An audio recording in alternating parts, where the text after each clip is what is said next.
I'm so delighted to be here this evening. I've found former students and colleagues and friends and people who were here with copies of my first book, and it's really just wonderful. I feel as though I'm among friends, and that's always such a wonderful feeling. Well, I'm going to start right out by telling you how I came to write Reclaiming Conversation, because I think that the origin of a book says a great deal about a book. 6 years ago, I finished writing another book, a book called Alone Together, Why We Expect More from Technology and Less from Each Other. And that book was about the early days of social media and this new experience of being alone, but yet being in a world of connections so that you didn't exactly feel alone, but you were alone and maybe didn't feel as though you needed to reach out and be not physically alone, because you can almost be contented to be alone and on social media. Anyway, what was this new world and what were its psychological implications, particularly for kids as they grew up? And as I finished that book, my method is, I'm a psychologist, so I talk to people, I do interviews, and as I finished that book and listened to all the transcripts, hundreds and hundreds and hundreds of transcripts of people I had interviewed, really of every stage and age. I mean, not just millennials, not just young people, not just X's and Y's, but every age and stage. Here's what I heard. I'd rather text than talk. I'd rather text than talk. And they didn't just mean I'd rather text than talk. It meant I'd rather send an email, I'd rather do a G-chat, I'd rather do anything that could keep me on the screen than see people face to face and have the vulnerability of a face-to-face conversation. And they were talking about at work with their boss or their employees. They were talking about their kids, that it was somehow easier to have a family fight over G-chat, which is a kind of, I'm not sure everybody knows what G-chat is, but it's a way of, interacting by typing at each other rather than, sitting down with your family and sort of having what used to be called a family meeting or a family fight. In my family, we would have called it. And I just, as a psychologist, and I know that many of you here are interested in psychology, know some psychology, I knew the work that conversation does. The work that conversation does. Face-to-face conversation is the most human and humanizing thing that we do. It's where empathy is born, it's where intimacy is born. And so I asked myself, well, first of all, do they mean it? I mean, do they mean really that they would rather spend the time on the screen rather than meet face to face? And if they mean it, how is that changing the nature of family life, life in the classroom, life at work? How is it changing the shape of our personal and social interactions in America today? Because it is an American book. I studied what I know best. I studied this culture. It's not about Japan or South Korea. I mean, it really is an American book. So I set out, as soon as I finished Alone Together, the book was at press and I sort of was launched on this new project to study the state of conversation today. So, headline, they meant it. They meant it. People really want to and are texting, parents at the breakfast and dinner table texting instead of talking to their kids, moms pushing strollers, texting instead of talking to their children, people in offices sending emails instead of talking to the person in the cubicle next door. We really have taken to heart what we can, and I'll talk more about why it's so seductive, but we actually are turning to our screens instead of each other. And then the second headline, and the reason that this book, the reason that Reclaiming Conversation is such an optimistic book and is a book about taking action and about what to do next, is that we are doing ourselves great harm by taking this path, and it's optimistic because we are not happy about what we're doing. I would describe Reclaiming Conversation as a book that describes a nation of unhappy campers. And here's how I would sum this up. 89% of Americans say that in their last conversation, they took out a phone and just made it part of the interaction. That somehow they looked something up, they checked something, they added to the conversation in some way or used the phone in the middle of the conversation. 89%. And 82% say that it diminished the quality of the conversation. And that's basically what I found. I found people saying, here's what I do in my family, here's what I do at work, and this somehow doesn't feel right to me.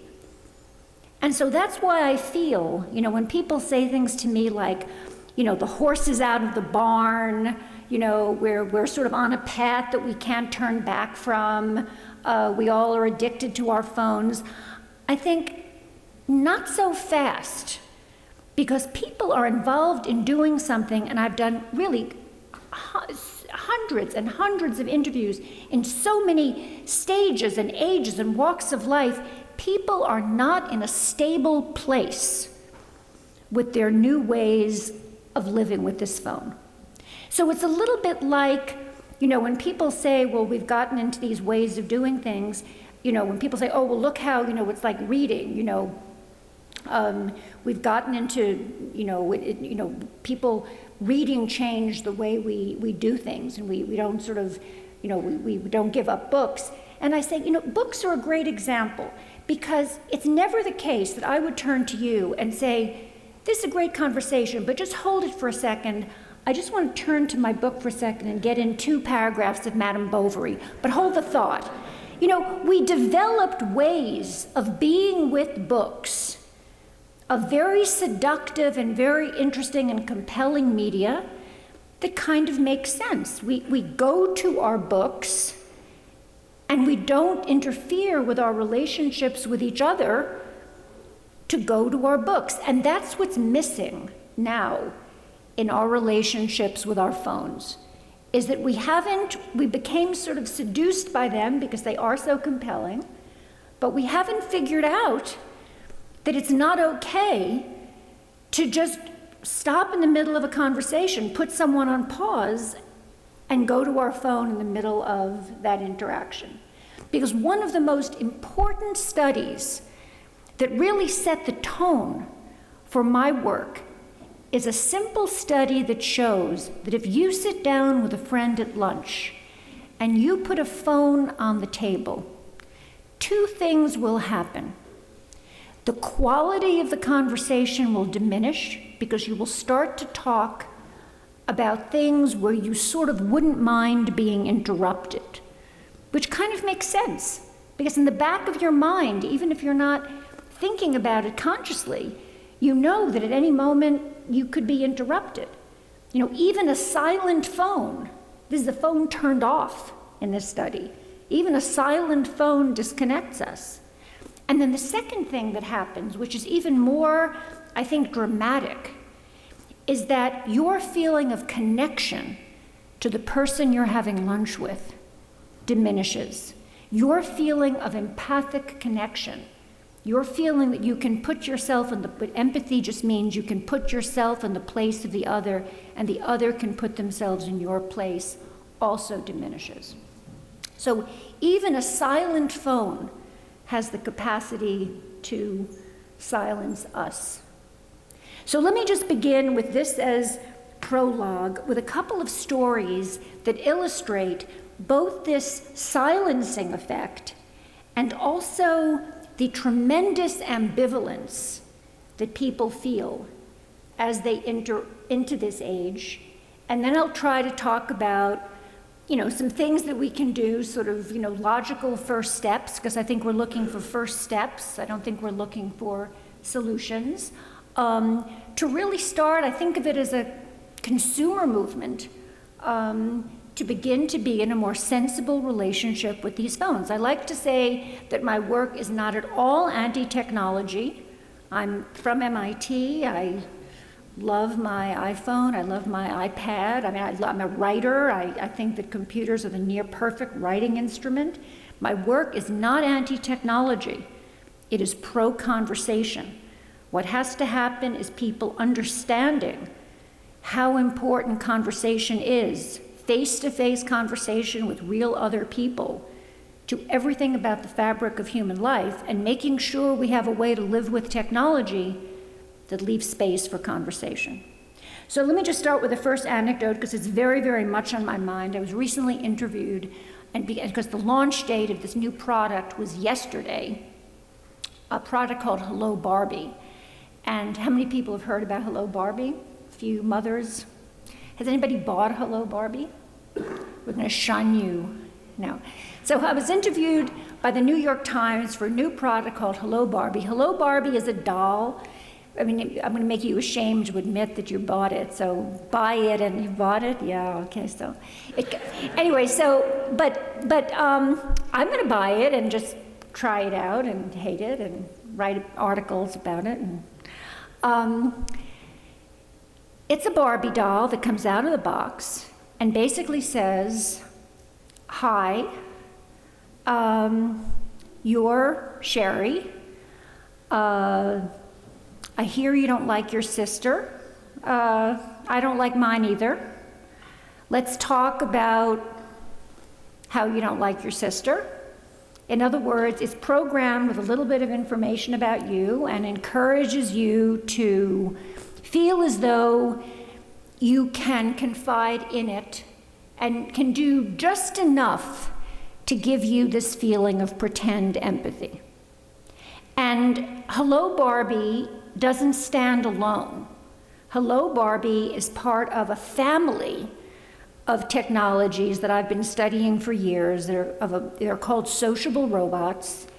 And what they do is they're not smart because they, know so much. They're smart because they can give us the feeling that we are understood and that we are in the company of something that cares about us. It's this pretend empathy game. And it turns out that we are very, very cheap dates. I studied for many years this robot designed for the elderly called Paro, and this robot knew very, very little, but it was able, by making sounds that sounded like it kind of understood you, and was designed to be put in nursing homes, and I would bring it into nursing homes. And older people who were lonely would want to tell it the story of their lives because they felt that there was no one there to talk to about the story of their life. And my feeling both about these sociable robots for these two ends of the life cycle are kind of similar. They're pitched at children and they're pitched at the elderly. And here's what I think about these two ends of the life cycle.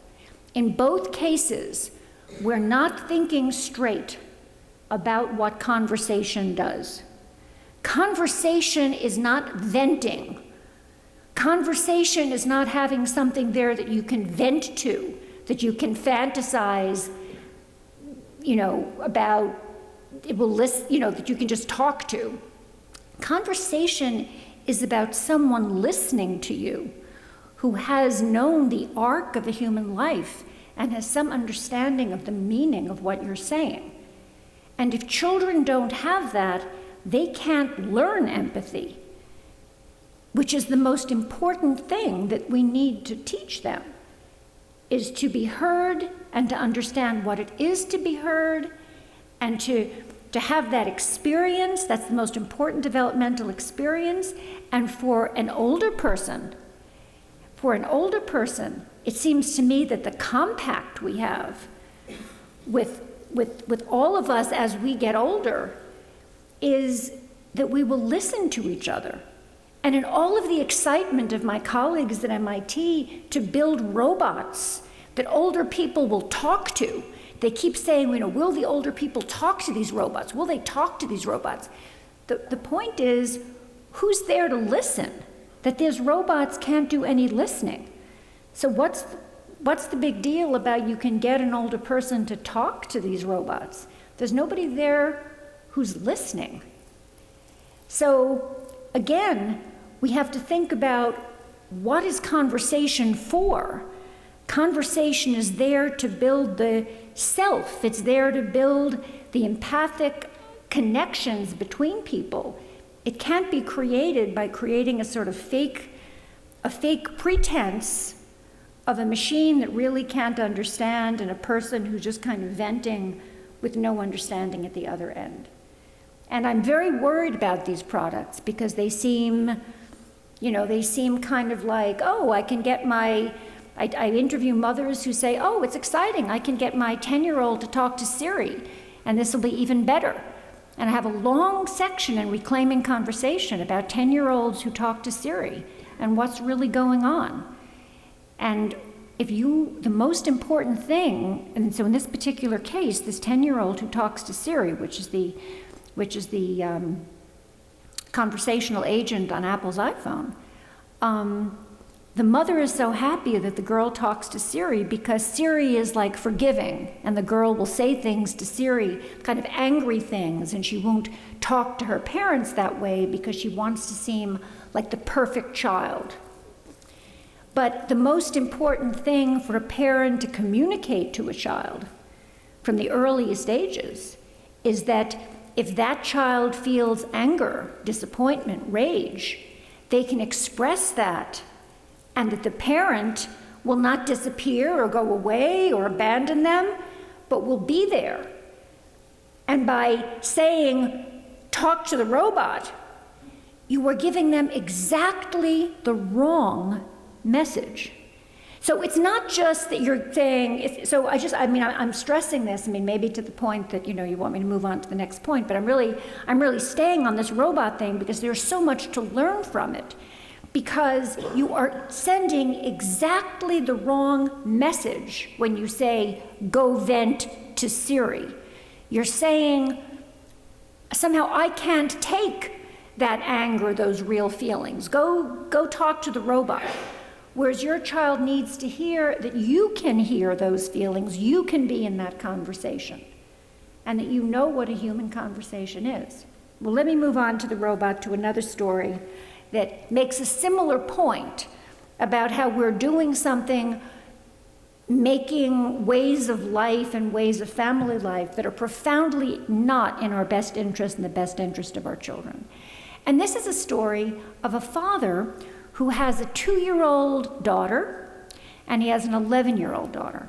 And he explains to me that when his 11-year-old daughter was little, he used to give her baths and talk to her when she was in the bath.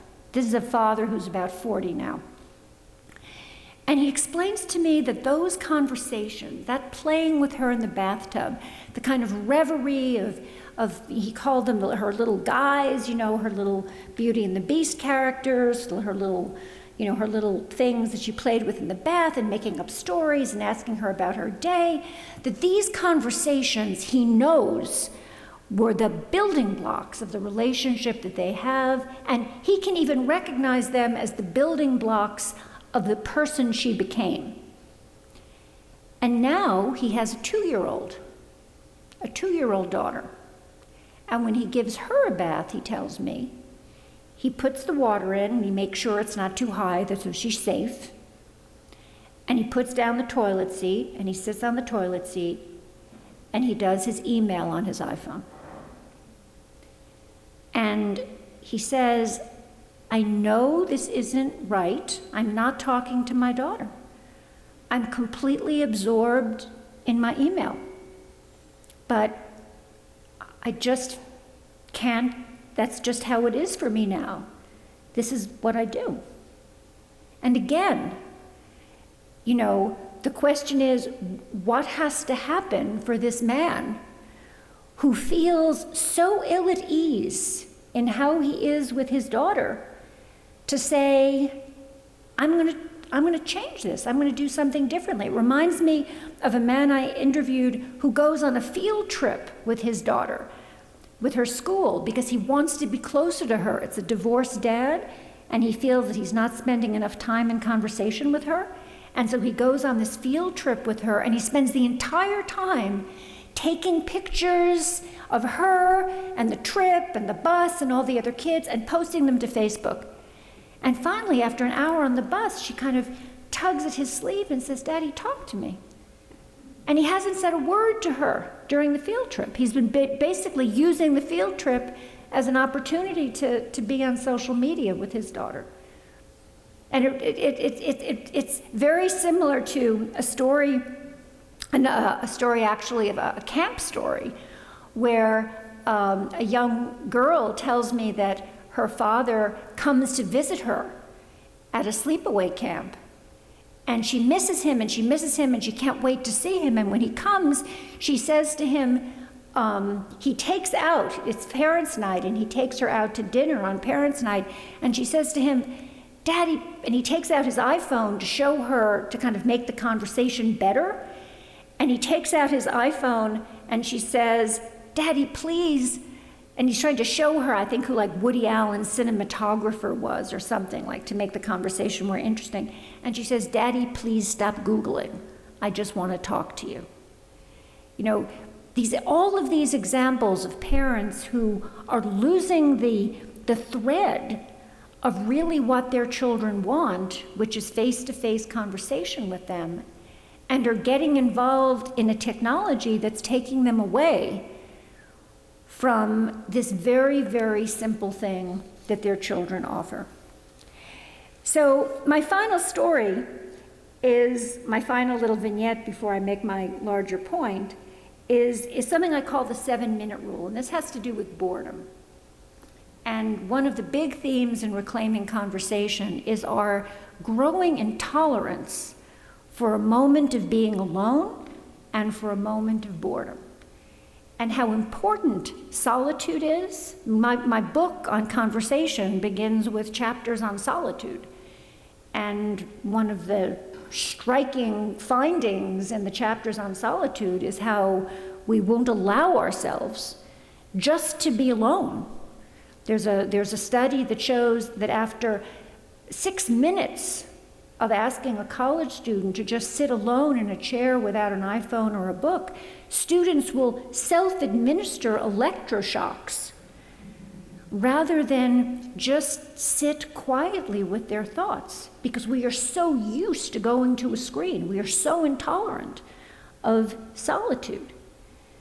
And this 7-minute rule story refers to a student I interviewed who explains to me that in order in a conversation to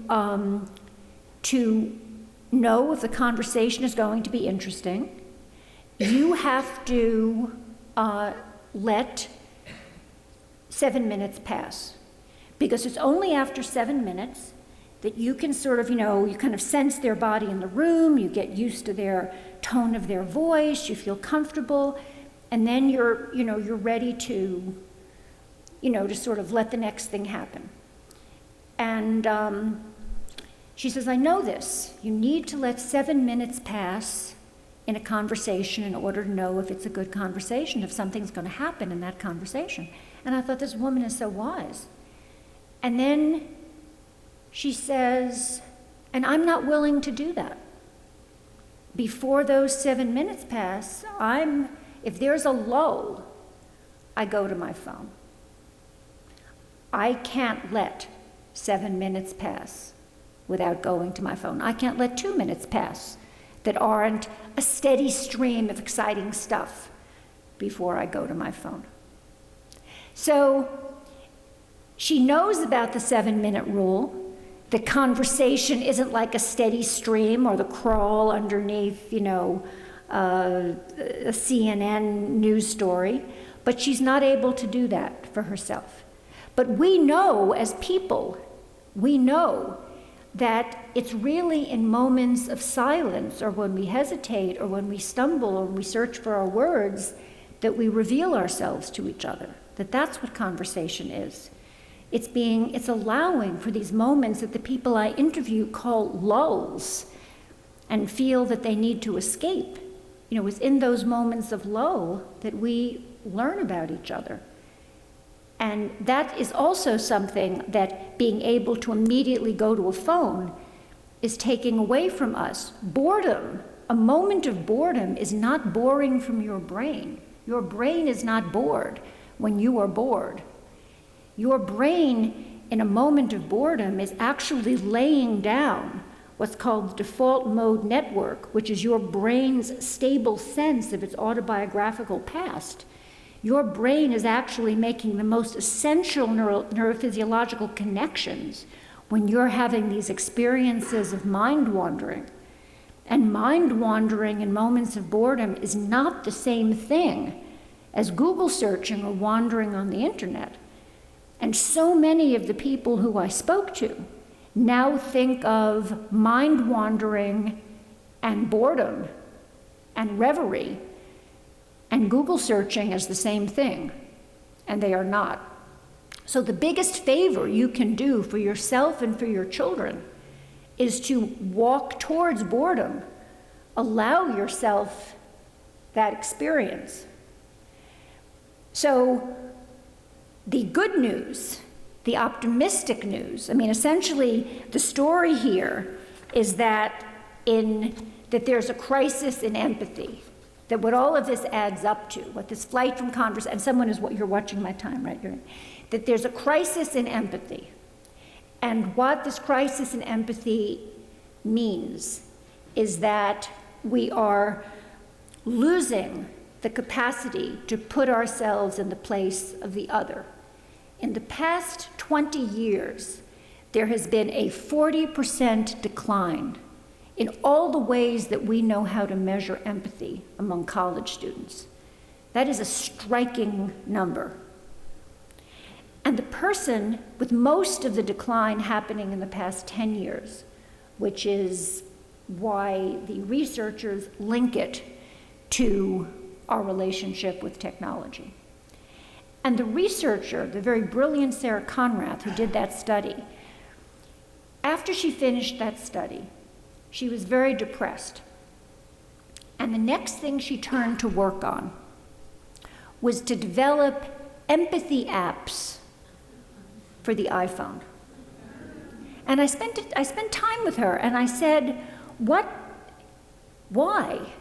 And it was really because she wanted to do something positive in this area of this terrible crisis in empathy. And in my field, this is the hottest topic. In other words, our technology has gotten us to a place where we face a crisis in empathy. And what is going to be the role of technology in getting us out of it? Now, you know what I said to Sarah Conrath. I said to her, we are the empathy app. We are the empathy app. That to a crisis in empathy, conversation is the talking cure. Essentially, the argument of reclaiming conversation is that we face a crisis in empathy and we are the talking cure. And I mean that from the bottom of my heart, because from childhood on in our culture today, we are turning away from those conversations in which we are vulnerable to each other, in which we practice the kinds of vulnerable, open-ended, non-structured conversations in which we learn the empathic arts. And those are the conversations that we need to reclaim in order to get it back. And again, on the theme of it's too late, the horse is out of the barn, I point again to the notion of a consumer movement, and I think to my own past, and I think of the whole issue of diet and food. You know, I grew up, I was saying to Vicki on the way over, that I grew up with a mother who adored me, and we weren't a wealthy family, but money was not in the way of going to the grocery store and buying food. And the foods that she served me as a child were like little pieces of fruit in a can with this heavy syrup, with like fruit bits, and peas in a can, and string beans from a can, and Wonder Bread with like balloons on the outside to show the niacin and other vitamins that had been inserted into the Wonder Bread. I mean, and yet somehow not that many years later, if I have a 24-year-old daughter, if I served that to my daughter, I would be shunned in my community, or I would be doing, I joke, some kind of Mad Men retrospective. I mean, it would be kind of like a 60s, I'd be doing a 60s theme party or something. So we had a consumer movement, a serious consumer movement that said, this does not feel right to us. This does not feel right to us.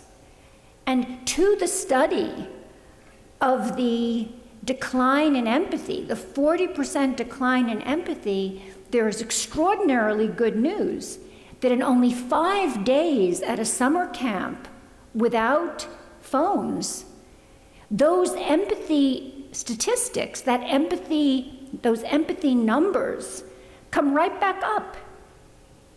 In other words, it's not as though these are permanent, we are resilient. We are extraordinarily resilient.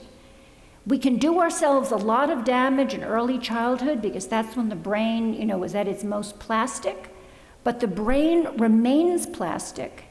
And we can, in 5 days, those empathy numbers come back up, and you don't have to go to a summer camp where you're sort of totally detoxing to get that effect. You have to just make space in your life to restore conversation, face-to-face, empathic conversation to what you're doing. So look, for example, to something as simple as an apology.